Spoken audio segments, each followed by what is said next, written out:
அட ஆடியா?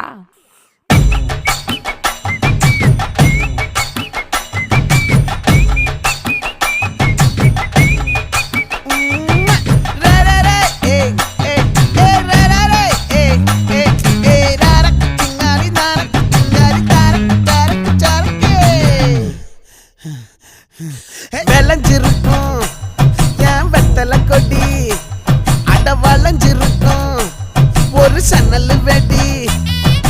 தோட்டா ஒரு கண்ணால தொலைஞ்ச ஒரு பொண்ணால வாக்கா இந்த வம்பால வல விரிச்சிட வந்தாளே. பார்த்து வளைச்ச தேக்கு ஓம் பட்ட உடம்பு சோக்கு, என்ன குத்தும் குறும்பு மூக்கு, கொஞ்சம் ஓய்வை கொடுத்து தாக்கு.